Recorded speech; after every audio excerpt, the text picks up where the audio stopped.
Manos e manos, meus camões, angolano nervoso, as notícias aqui não param. Estarás sempre informado no canal Angolano Nervoso TV. As notícias de todo mundo aqui agora, no canal Angolano Nervoso TV. Isto também é. Manos, inscrevam-se no canal para estar informado de todas as notícias. Acontece, o Ministério transfere, doa, na maior parte das vezes, os insumos. E a doação não é o critério que deve ser feito. Porque a doação é limitada às suas disponibilidades. O que deve existir, sem dúvida, é uma definição de critérios de financiamento. Na sua maioria, por causa dos problemas que temos, bonificado. Porque ele favorece o desenvolvimento, a estabilização, o crescimento de determinada comunidade, a estabilização de determinada comunidade. Feito este espaço, é preciso encontrar soluções para espaços intermédios, para quem faz os transportes, mas para isso as estradas secundárias, terciárias e primárias têm que estar em condições, porque o tempo de transporte consome, os produtos estragam-se, degradam-se, o tempo conta, onde depois, qual é o risco? O produto importado sai mais barato do que o produto nacional. É o problema da cebola que nós estamos a ver discutir esses dias, por aqui, onde, de facto, aqui qualquer coisa não está bem. De facto, aqui qualquer coisa não está bem. Tem que se proteger o produtor interno, e tem que se ter incentivos, e tem que se regular, e tem que se fazer cumprir, não com competições desleais a este nível. 2, aquele indivíduo que tem uma obra de construção de uma rede viária, que no nosso país é sempre multimilionária, não pode construir uma estrada multimilionária para existir durante 2 ou 3 anos.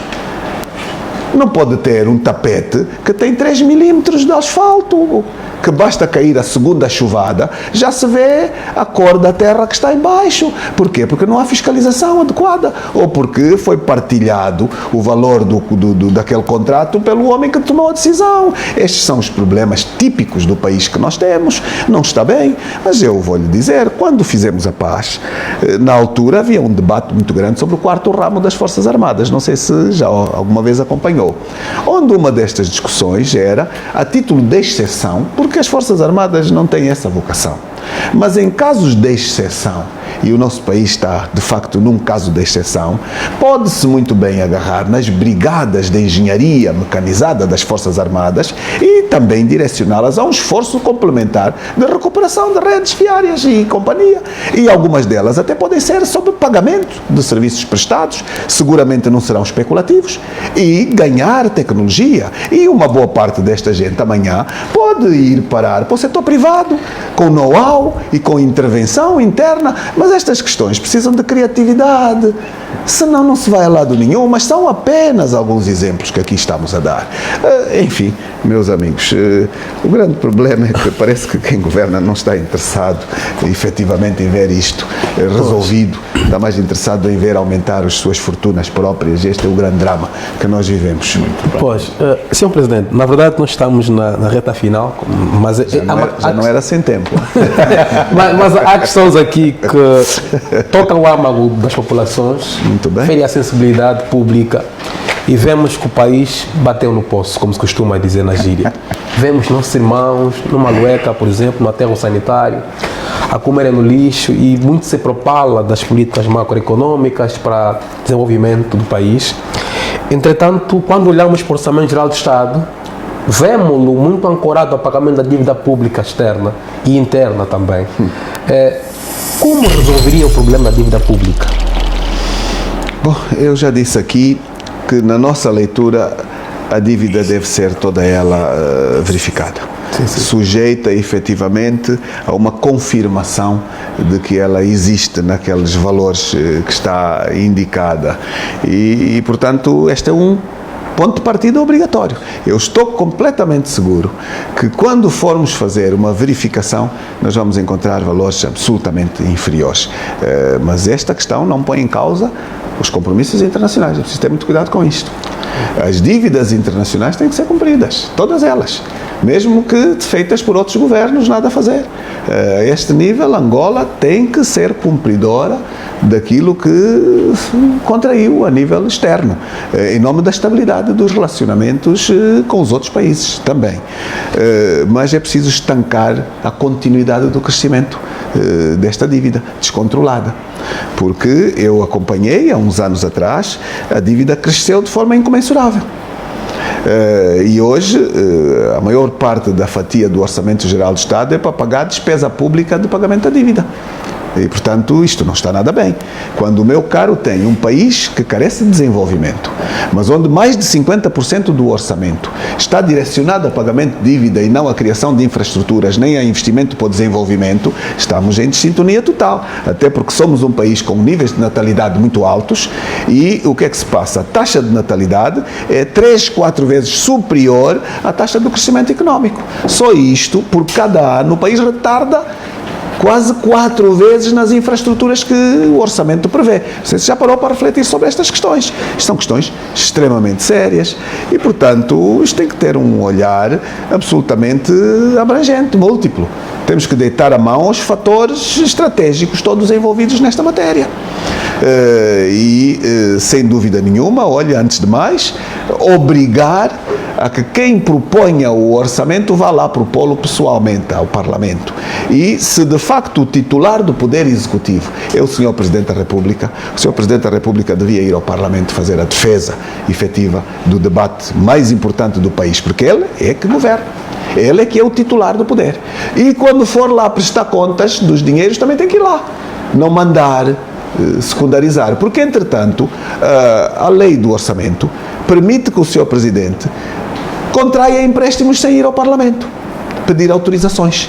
Portanto, veja, a dívida cresce de forma exponencial também porque o orçamento que é aprovado depois não é o orçamento que é implementado. Depois vai-se buscar empréstimos atrás de empréstimos para responder à despesa pública das assinaturas de contratação que o Governo continua a fazer, mesmo que não previstos no orçamento. Isto está completamente errado. É uma perfeita e pura indisciplina orçamental, aquela que nós vivemos aqui. Penso que sabe disso. Penso que sabe.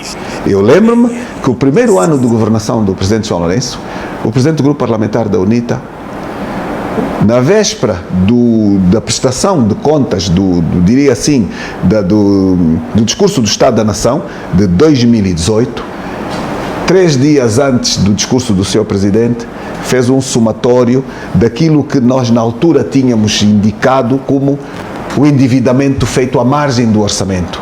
E eu lembro-me que naquela altura nós tínhamos chegado a um valor de 22 ou 23 mil milhões de dólares resultantes do ano todo do primeiro mandato do Presidente da República.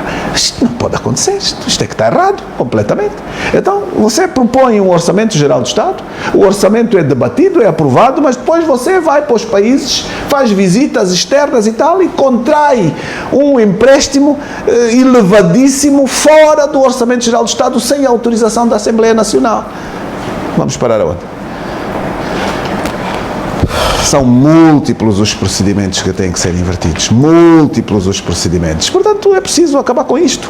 Portanto, estudar a dívida, verificar aquela que é real, mudar os procedimentos e abraçar a prestação de contas. Portanto, fundamentalmente estas questões, não tem outras. Abraçar a prestação de contas. E responsabilizar os administradores da coisa pública. Esse é outro problema. O administrador que desviou deve responder de forma objetiva, sem dúvida. Não tem como. Eu tenho aqui uma pergunta. Ela é uma pergunta assim meio, como é que eu digo assim, meio cómica, mas pronto, é sempre uma pergunta. O Sr. Presidente está a gostar de ser acarinhado pela juventude angolana? Bom, meu caro, meu caro, eu vou lhe dizer que... Porque, desculpa, porque para nós é muito visível, né? Houve as chuvas e nós vimos a moldura humana, a juventude e tal. Então, isso com certeza também é uma grande responsabilidade. Então, aí vai a pergunta se está a gostar de sentir essa energia pulsante da juventude e esse apoio que lhe prestam. Eu sou daquelas pessoas que considera a juventude como, diria, a joia essencial do que nós temos no país. Os jovens são voluntariosos. Os jovens, na sua maioria, entregam-se às causas, às boas causas. Os jovens procuram, lutam por oportunidades e aos jovens eu particularmente não nego esforços. Vou para as palestras e deve-se partilhar com verdade a nossa memória histórica com a juventude. Porquê? Porque não têm esta memória histórica. E, portanto, os jovens são um destinatário privilegiadíssimo de muitos dos meus atos, se não de uma boa parte da maioria. É possível que alguns deles me estejam a fazer alguma retribuição, porque eu, ao longo de todos estes anos, fui sempre muito solidário com as causas dos jovens. Seguramente, se forem verificar, inclusive nas reivindicações da juventude, mesmo no papel de presidente do grupo parlamentar, eu nunca deixei de lhes ir prestar a minha presença nas causas da juventude, nunca deixei de o fazer. E quando alguns foram bem mais corajosos, eu nunca deixei de ir às prisões, eu e os meus colegas, visitá-los, defender as suas causas. Mas eu penso que uma boa parte daquilo que a juventude está a fazer, eu disse há pouco, não é tão pessoalizado. Ganharam sensibilidade e consciência dos desafios de âmbito nacional. E é, sem dúvida, reconfortante. Eu confesso, eu vi a chuvada de sábado e ter percebido que, apesar daquelas chuvadas, que não foi só uma, foram várias, terem caído, não terem arredado o pé e terem materializado na mesma a defesa defesa da igualdade de oportunidades, da universalidade das leis, a defesa da democracia aplicada na sua plenitude, eu tiro o chapéu, reconforta, mas atenção, responsabiliza. É aqui que eu quero chegar. Quando eu vi aquelas atitudes, eu sinto-me responsável por aquilo. Obrigo-me a uma dedicação ainda maior do que aquela que já tenho, sem dúvida nenhuma. Porquê? Porque é pesado ver o que está a passar hoje com os jovens. É pesado ver alguém que foi raptado praticamente e levado para uma distância extraordinária porque usufruiu de um direito e solidarizou-se por alguém que estava sob circunstâncias de violação da lei. Então aquilo obriga-me a ter, de facto, muito mais entrega e mais sentido de missão. Agora, dizer orgulhos por isso, não. Responsabilidade, sem dúvida. Muito bem. É verdade, acabamos de terminar aqui a nossa entrevista, a primeira entrevista desse grande ciclo de jornadas de entrevistas com os maiores protagonistas do universo da política nacional, por via dos partidos políticos, naturalmente. Tivemos aqui o privilégio de abrir essa saga aqui do 360 graus por via da Camunda News com o engenheiro Adalberto da Costa Júnior, que é presidente da União Nacional para a Independência Total de Angola, a UNIT. Menos dias, já temos aí o encontro firmado com o mais velho Justino. O mais velho Justino Pinto Andrade, em nome do Bloco Democrático, e depois teremos o mais velho Abel Chivuco também, que já se prontificou, e provavelmente vamos ter, quer sim, quer não, dias aí estão a vir, o presidente do MPLA, que é também o presidente da República de Angola. Estamos a falar essencialmente ao mais velho general João Lourenço. Engenheiro Adalberto, agradecemos, né, pelo facto de ter nos dado essa oportunidade de abrir. Primeiro, por ser um programa alternativo. Não estamos habituados a ter políticos em Angola, né? A primeira ideia que as pessoas têm é a ideia do preconceito. Né? Não gostaria de ser entrevistado, sim, por um jornalista sénior da TPA, da TV Zimbo, do Jornal de Angola, jovem, cabelo despejado, essa calça está a cair, um cissa, Cicídio Fortunato, a barba do pico, por favor, não vem, a Camunda News, não é possível. Então a gente agradece. E eu penso que fica aqui um ponto de partida para a história, principalmente por esse processo do preconceito, ou seja, e naquilo que eu pude ouvir, há aqui um discurso muito mais virado à inclusão social. E quando nós estivemos ali no último encontro da Comissão Tripartidária, ficamos muito atentos ao discurso do Cota Justino Pinto Andrade, que ele chamou a atenção que todos valem. Todos valem por senso de coletividade, pela unidade e por aquele país que merecemos e não o país que nos entregaram. Que naturalmente esse país dos 45 anos de independência, onde existe um descalabro total. Agradecemos. Mas há futuro para o país. Hein? Eu sou daqueles que, muito sinceramente, este país é um país extraordinário. Hein?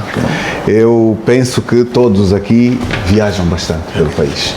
E os que não o fazem, é a altura de fazer. Hein? Este é um país bonito, imenso, rico, com uma diversidade cultural, geográfica, paisagística extraordinariamente forte. Mas é um país também que hoje, pelos exemplos que a juventude tem vindo a dar-nos, é um país com futuro.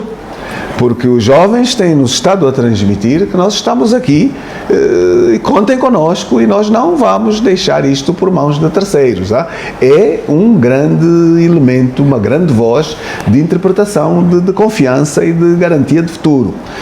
Mas a nós compete-nos facilitar essa transição. Porquê? Porque nós devíamos ser capazes de fazer com que este país, quando transitasse efetivamente para uma gestão da outra geração, o fizesse sem a conflitualidade de ontem.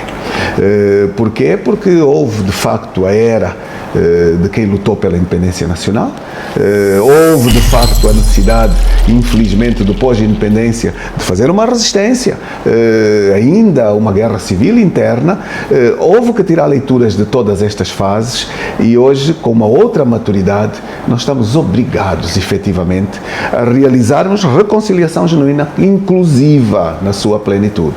E só temos que garantir duas questões: a boa escola, a boa formação para jovens, sem dúvida, e uma sociedade dialogante que abrace efetivamente em condições de transição, porque este é um dos papéis dos partidos.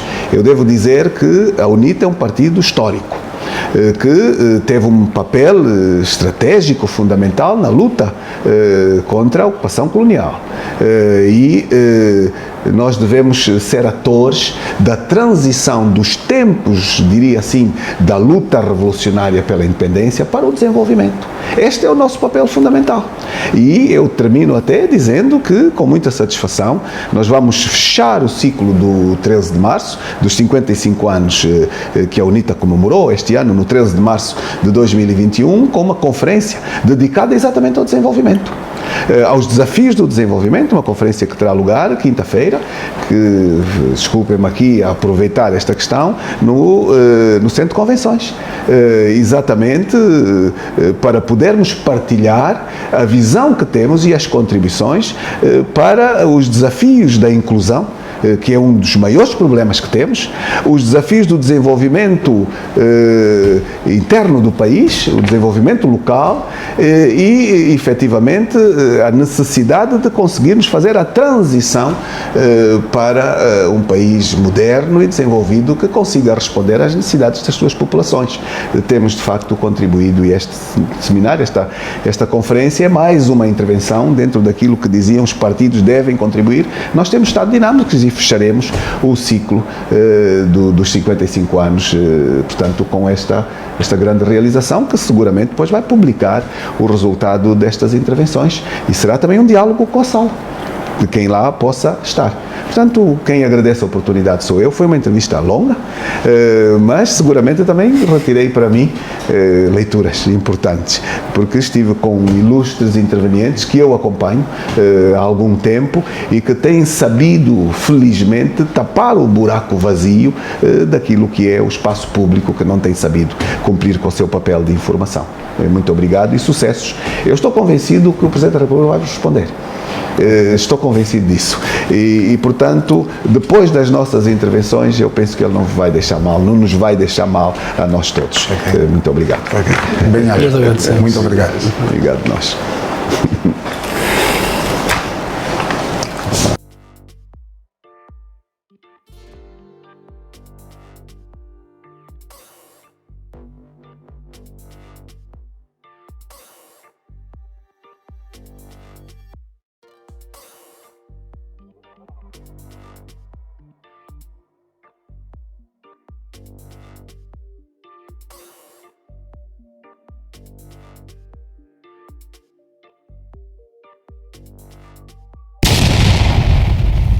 Pois é, pessoal, chegamos ao fim, mas não se esqueça, se você gostou deste vídeo, espalhe o mesmo vídeo para a sua rede de WhatsApp, Instagram, Facebook e todos aqueles familiares e amigos que você conhece, para eles também estarem